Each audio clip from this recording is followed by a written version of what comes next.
ഞങ്ങൾ ഇന്നൊരു വലിയൊരു സിനിമ കണ്ടു. ഒരു 1.5 സിനിമയായിരുന്നു ഗായ്സ്. ജീവിതത്തിൽ ഞാനെന്ന് പറയുന്ന വ്യക്തി ഒരുപാട് ആക്ഷൻ സിനിമകൾ കാണുന്നതാണ്. കൊറിയൻ, ചൈനീസ്, ജപ്പാൻ, കാണാത്ത ഭാഷകളൊന്നുമില്ല. പക്ഷെ ഇന്നൊരു സിനിമ ഉണ്ട് ഗായ്സ്, മാർക്കോ. ഗായ്സ് അതിനെപ്പറ്റി പറയാൻ വാക്കുകളില്ല.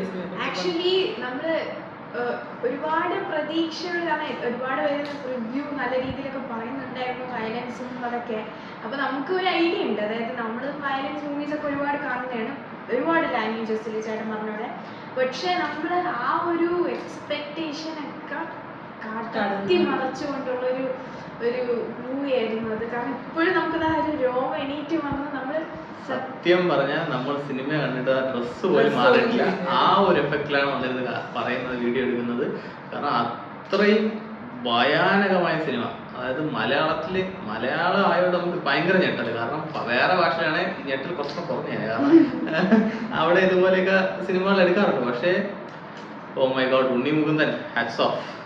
Seriously my God guys, blood bath എന്ന് വെച്ചാൽ അതൊരു 1.5 ആ വാക്കിന് ആ ഒരു കറക്റ്റ് ഒരു ഇതുണ്ടായത് സിനിമ ഉണ്ണിമുകുന്ദൻ മാത്രമല്ല, അതിലുള്ള എല്ലാ ക്യാരക്ടേഴ്സും അടിപൊളിയായിട്ട് ചെയ്തിട്ടുണ്ട്. അടിപൊളി സിനിമ എന്ന് വെച്ചാൽ നമുക്കതിൽ സ്റ്റോറി പറയാൻ പറ്റില്ല, കാരണം ഒരു കാണാത്ത ഒരുപാട് പേര് കാണും.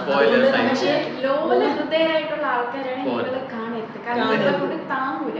പ്രത്യേകിച്ച് ഗേൾസ്. ഞാനൊക്കെ BP ഗുളിയെ കഴിക്കുന്നവർ, BP അസുഖങ്ങളൊക്കെ ഉള്ളവർ ദയവേത് ഈ സിനിമ കാണാൻ പോകരുത്. നിങ്ങളുടെ BP നല്ല രീതിയിൽ കൂടും.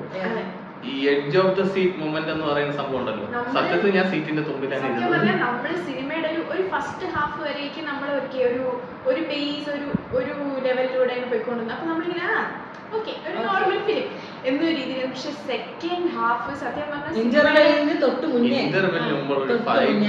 സിനിമ പോയത് ഒരു ഫ്ലൈറ്റ് നടക്കൂല. സത്യം പറഞ്ഞാൽ ഇടയ്ക്കിടയ്ക്കൊക്കെ സീനിൽ നമ്മളെല്ലാവരും തലയിൽ കൈവച്ച് നിൽക്കുമായിരുന്നു, എന്താണ് ഇവിടെ നടക്കുന്നത്. ഇതിലിപ്പോ ഞങ്ങള് ലുലുലാണ് കാണാൻ പോയി. അവിടുത്തെ ക്യാമറ ചെക്ക് ചെയ്ത് അറിയായിരിക്കും അവിടെയുള്ള ഓരോരുത്തരുടെയും ഫേസ് എക്സ്പ്രഷൻ കാണാം. CCTV ചെക്ക് ചെയ്ത് അറിയാം. ഞങ്ങൾ എല്ലാവരും തലയിൽ കൈവച്ചിരിക്കുന്ന സീനുകളുണ്ട്. എങ്ങനെ റിയാക്ട് ചെയ്യണം, കരയണോ? അല്ല, കണ്ണുനീര് വരുന്നില്ല. നമുക്ക് കരയാനുള്ള ഓരോ സീൻ വന്നപ്പോഴും കണ്ണുനീര് വരുന്നില്ല. നമുക്ക് വിഷമം വരുമ്പോ കരയും. പക്ഷെ ഇത് അതിൻ്റെതായ എക്സ്ട്രീം ആയിട്ടുള്ള ഇമോഷനാണ്. ആ ഇമോഷൻ നമ്മൾ എങ്ങനെ പ്രകടിപ്പിക്കണമെന്ന് പറഞ്ഞത് അങ്ങനെ രീതിയിലാണ് ആ സിനിമ എടുത്തു വെച്ചിരിക്കുന്നത്. ഫ്രീസ് ആയിട്ടാണ്. നമുക്ക് കണ്ണുനീരും വരുന്നില്ല അവിടെ തന്നെ, അങ്ങനെ തന്നെ. ഓ മൈ ഗോഡ്, പറയാൻ വാക്കുകളില്ല. കാരണം ഇപ്പൊ ഞാൻ കുറെ ഫിലിംസ് ഒക്കെ, കൊറിയൻ ഫിലിംസും അങ്ങനെയൊക്കെ കാണുന്നതാണ്. അപ്പം എൻ്റെ ഒരു എക്സ്പെക്ടേഷൻ ഉണ്ടായത്, നമുക്കറിയാലോ, അതായത് ഒരു ഫിലിമിന്റെ വയലൻസ് ആയാലും എത്രയൊക്കെ ഒരു ലെവലിൽ പോകുന്നത്. അപ്പം ഈ ഫിലിം കാണുമ്പോഴും ഈ ഫിലിമിന്റെ ആ ഒരു പോയപ്പോഴും എനിക്ക് മനസ്സിൽ തോന്നി, ഓക്കെ ഇങ്ങനെയൊക്കെ ആയിരിക്കും, അല്ലെങ്കിൽ ഇത്ര ലെവലൊക്കെ പോകും അങ്ങനെ. പക്ഷേ സത്യം പറഞ്ഞ സിനിമ കണ്ട് കണ്ണ് തള്ളിയിരിക്കുവായിരുന്നു. ഇവിടെ എന്താ നടക്കണെന്ന് പറഞ്ഞ ഫൈറ്റ് ഫിലിം ഇഷ്ടമുള്ളവർക്ക് കാണാൻ പറ്റുന്ന ആക്ഷൻ സിനിമയുടെ ഒരു എക്സ്ട്രീമാണ്, ഒരു ബെഞ്ച് മാർക്ക് എന്ന് വേണമെങ്കിൽ പറയാം മലയാള സിനിമയിൽ. സൈക്കോട്ടിക് എന്താന്നൊക്കെ പറയാൻ പറ്റില്ല, അതിന് എന്ത് വിശേഷിപ്പിക്കണമെന്നുണ്ട്. പക്ഷെ ആക്ഷൻ സിനിമകൾ കാണാൻ താല്പര്യമുള്ളവര്, ബ്ലഡ് ബാത്ത് കാണാൻ താല്പര്യമുള്ളവര്, പിന്നെ ഇത് തിയേറ്റർ മസ്റ്റ് വാച്ച് ആണ്. തിയേറ്ററിൽ തന്നെ കാണണം. TV-യിലോ വേറെ OTT-യിലോ വരുന്നത് വരെ വെയിറ്റ് ചെയ്യരുത്. നിങ്ങൾക്ക് അടുത്തുള്ള തിയേറ്ററിൽ എത്രയും പെട്ടെന്ന് കാണാൻ പറ്റുമെങ്കിൽ അത്രയും. കാരണം കുറച്ച് നാൾ കഴിയുമ്പോൾ തന്നെ ഇതിന്റെ സ്റ്റോറി ലീക്കാവും, ഇതിലുള്ള ആക്ഷൻ സീനുകൾ ലീക്കാവും, എല്ലാം ലീക്കാവും. പക്ഷെ അതിന് മുമ്പ് നിങ്ങൾക്ക് കാണാൻ പറ്റുമെങ്കിൽ എത്രയും പെട്ടെന്ന് കാണാൻ പോയി കണ്ടത്. പക്ഷെ ഞങ്ങൾ ഈ പറയുന്നവർക്കല്ല. പിന്നെ ഇതിന്റെ സ്ക്രീൻ പ്ലേ ആണെങ്കിലും ഇതിന്റെയൊക്കെ ഓരോ ആക്ഷൻ സീനൊക്കെ എടുത്തു വെച്ചിരിക്കുന്നത് എനിക്ക് തോന്നുന്നു ആ പുള്ളിയുടെ ശത്രുവിനെ എങ്ങനെ കൊല്ലാൻ പറ്റുമോ ആ രീതിയിലാണ് പുള്ളി എഴുതി വെച്ചിരിക്കുന്നത്. എന്തോ ഞാൻ പേര് മറന്നു. ആരാണെങ്കിലും അടിപൊളി. സിനിമയിൽ ഒരാളെ മാത്രം നമ്മൾ പറയുന്നില്ല. ഇപ്പൊ ഡയറക്ടർ ആയാലും പ്രൊഡ്യൂസേഴ്സ് ആയാലും ഇതിലുള്ള ആരായാലും ക്യാമറാമാൻ, എഡിറ്റേഴ്സ്, ആക്ടേഴ്സ്, എല്ലാവരുടെയും favourite Jagadish. Oh my God, yes Jagadish. നമുക്ക് ജഗദീഷ് എന്ന് പറയുമ്പോൾ കാക്ക് തൂറി എന്നുള്ള ആ ഒരു സീൻ മാത്രം നമുക്ക് ജഗദീഷിന് ഓർമ്മ വരും. പക്ഷെ ജഗദീഷ് മൊത്തത്തില് നമ്മൾ ആ ഒരു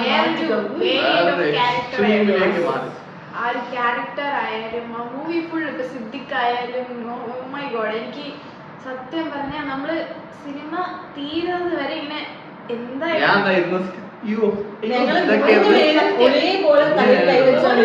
ചില സീനൊക്കെ വന്നപ്പോ നമ്മളിങ്ങനെ എന്റെ അമ്മോ എന്താ നടക്കണ അന്ന രീതിയിലുള്ള പക്ഷെ ഞാൻ ഇതിൽ മിസ് ചെയ്യുന്നത് ഇത് കേരളത്തിൽ ഞങ്ങൾ കേരളത്തിലെ നാട്ടിലായ സമയത്ത് ഇത് അവിടെ നിന്ന് കാണാൻ പറ്റിയിരുന്നത് കുറച്ചും കൂടെ ഒന്ന് പവറായിട്ട്. കാരണം ആ നാട്ടിലെ പയ്യന്മാരെ ബഹളം ഇതൊക്കെ ആയിട്ട് കുറച്ചും കൂടെ ആൾക്കാർ ഡീസന്റ് ആയിരുന്നു എൻജോയ് ചെയ്ത് ഫ്രണ്ട്സ് ആയിട്ടൊക്കെ ഞാൻ ഫാമിലി ആയിട്ടാണ് പോയി കണ്ട വൈഫുമായിട്ട്. പക്ഷെ ഞാൻ എന്റെ ഫ്രണ്ട്സ് ആയിട്ട് പോയി കണ്ടിരുന്നെങ്കിൽ ഞാൻ ചാടി കൂവി വിളിച്ചാണ്. അതെ, ഞാൻ ഒരു ഫ്രണ്ട് ഇപ്പൊ അങ്ങോട്ട് വരുന്നുണ്ട്, ആ ഫ്രണ്ടായിട്ട് ഒന്നും കൂടെ പോയി ഈ സിനിമ ഞാൻ കാണും, എങ്കിലും എനിക്ക് കുറച്ചും കൂടെ ഒന്ന് എനർജറ്റിക് ചെയ്യാൻ പറ്റുള്ളൂ. നമ്മൾ പറയുമ്പോൾ നിങ്ങൾ വിചാരിക്കും നമ്മളിത് എക്സാജറേറ്റ് ഓവറാക്കി എല്ലാവരും അങ്ങനെയൊക്കെ റിവ്യൂ ഇടുന്നോണ്ട് പറയുന്നത് തോന്നും. സത്യം പറഞ്ഞാൽ എല്ലാവരും റിവ്യൂ ഉണ്ടപ്പോ നമുക്കും അങ്ങനെയാണ് തോന്നുന്നത് കുറെ ഓവറാക്കുന്നതായിരിക്കും അത്രയൊന്നും അത്രയ്ക്കൊന്നൊക്കെ എന്താണ് നമ്മൾ ആ ഒരു മൈൻഡ് സെറ്റിലായിരുന്നു.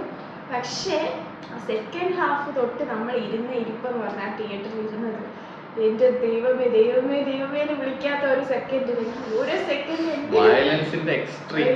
നമ്മള് വിചാരിക്കും ഓക്കെ ഒരു വില്ലൻ വരുന്നു, എല്ലാ സിനിമയിലും ഉള്ള പോലെ കുറെ ക്ലീഷേ സീൻ, ഓക്കെ കുറച്ച് പേരെ ക്യാപ്റ്റീവായിട്ട് വെക്കുന്നു, അത് വെച്ച് ഭീഷണിപ്പെടുത്തുന്നു. ഗൈസ് അങ്ങനെയൊന്നുമല്ല. ഇപ്പൊ നിങ്ങള് ഫാമിലി ആയിട്ടാണ് പോകുന്നത്, പ്രഗ്നന്റ് ലേഡീസിൽ കൊണ്ടുപോകാനേ പാടില്ല. പ്രഗ്നന്റ് ലേഡീസ് ഒട്ടും പോവാൻ ചെറിയ കുട്ടികളായാലും അല്ലെങ്കിൽ ലോല ഹൃദയർ ആരും കാണേണ്ടത് ലേഡീസോ ജെന്റ്സോ ഒന്നും അല്ല, ലോല ഹൃദയരാണ്. ഞങ്ങള് പറയും, ഞങ്ങള് സാധാരണ സിനിമയ്ക്ക് പോകുമ്പോൾ നമ്മള് പാരന്റ്സിനെ കൊണ്ടുപോകുന്നത്. ഇപ്പൊ അച്ഛനെ അമ്മയൊക്കെ കൊണ്ടുവരുന്നെങ്കിൽ സാധാരണ ഇങ്ങനത്തെ ഫിലിമൊക്കെ കാണാറുണ്ട്. പക്ഷേ ഈ സിനിമ ഞാൻ ഒരിക്കലും റെക്കമെൻഡ് ചെയ്യില്ല. പക്ഷെ ഞാൻ ഈ സിനിമ കാണിക്കത്തില്ല. അപ്പോ ഗൈസ്, അപ്പോ ഇതായിരുന്നു ഞങ്ങളുടെ അഭിപ്രായം സിനിമ കണ്ടിട്ട്. ഇതായിരുന്നു ഞങ്ങളുടെ എക്സ്പീരിയൻസ്. കണ്ടിട്ടില്ലെങ്കിൽ ഇതുവരെ കണ്ടിട്ടില്ലെങ്കിൽ മുന്നേ തന്നെ കാണാൻ മാക്സിമം ട്രൈ ചെയ്യും. മാർക്കോ, അപ്പോ നമുക്ക് പറഞ്ഞ അവസാനിക്കും. അപ്പോ മാർക്കോ മൂവിക്കും അതിന്റെ എല്ലാ ടീം മെമ്പേഴ്സിനും ഞങ്ങളുടെ വക big salute. Hats off guys.